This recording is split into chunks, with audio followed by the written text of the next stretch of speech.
Ah yes, the classical children's toy, miniature bombs for dolls. Let's get into sculpting, shall we?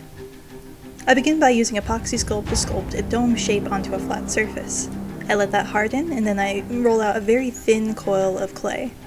I cut it up into very tiny pieces, and then I apply them in a certain pattern around the bottom of the dome. This dome is going to be the very bottom of her Chomper bombs, and it's supposed to look like bolts. So I place them around the sides into an even pattern. Once I round them out, I take a toothpick and I make a hole in the center.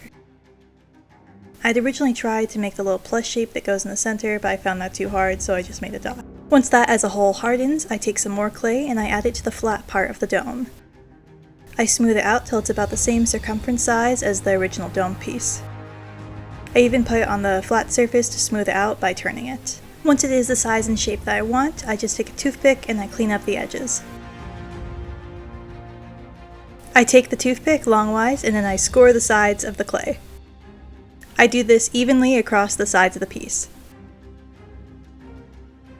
For the center of the bomb, I take a long strip of lined paper, just one strip, it's literally the direct size of that, and I coil it up into a tight cylinder shape. I glue the ends as I go.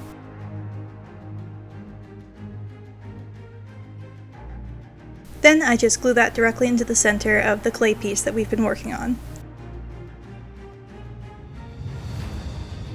To melt those two pieces together, I take another thin snake of clay and I just add it around the very top of the clay and the bottom of the paper, then I smooth it out till they become one.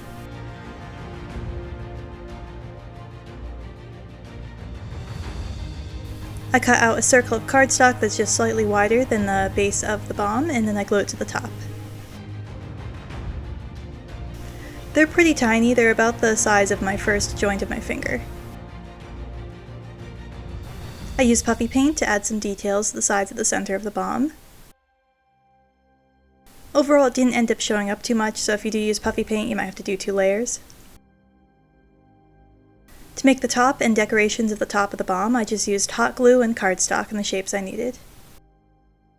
I also made the back of the clip of the bomb using some more cardstock. I make a paper template of the face of the Chomper bomb in 2 pieces, one for the top of the head and one for the bottom of the jaw. I cut them out of cardstock and bend them into the shapes I need. Once they're bent, I just glue them on top of each other. Slightly open jaw appearance. Here's the piece of paper for the template that I used. It's kind of hard to get a good measurement of it, but if you can use it, go ahead. I glue the top of the Chomper bomb's face onto some paper to close up the top of it, and then I just cut off all the excess. I also end up cutting a little curved shape into the top center of it, that way it can fit easier onto the bombs. Then I just glue it onto the front of the bomb. It looks so cute, and I actually really like them at this stage. It's one of my favorite stages of craft. I use some miniature rhinestones to add them eyes, and they look really derpy now.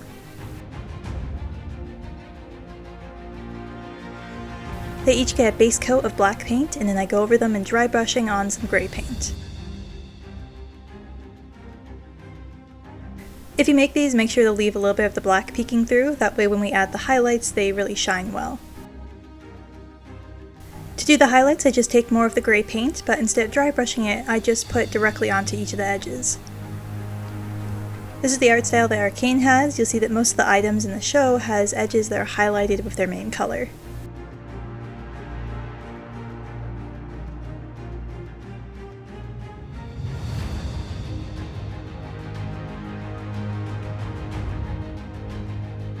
The side pieces and handle of the bomb get painted just in a plain brown.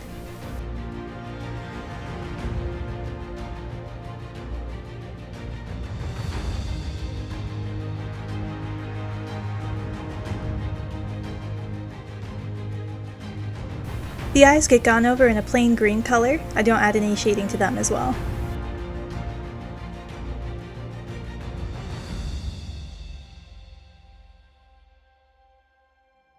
That is the base painting for these, all finished. I really like the design, but I also end up painting on some colorful details like splashes of paint onto them. I even put some firelight symbols on the one to resemble the one they used for Marcus to frame the firelights with.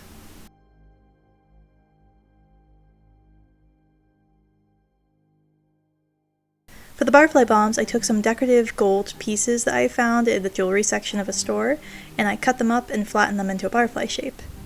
I used some of the pointed ends of glue to make the top wider like butterfly wings, and filled in the holes with clear nail polish. Once the nail polish is hardened and it can be painted over like a flat surface, I just take acrylic paints and paint on the skull design that she has on her butterfly bombs. They get a green base, and then they get the line art of the skull face on it with black. It was a touch hard to paint on the teeth and nostrils in a way that looked resemblable, especially in such a tiny scale.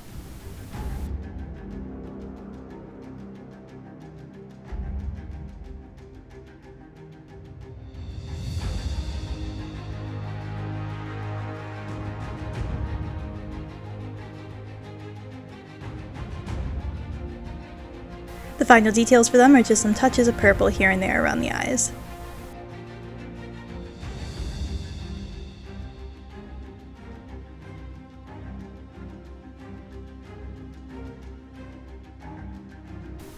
I think I like the Chomper bombs more, but I love the details of the butterfly ones better.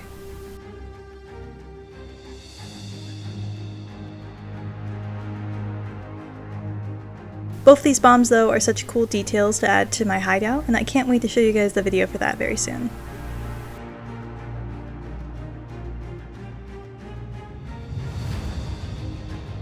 Thank you very much for tuning in to watch, it means a lot to me.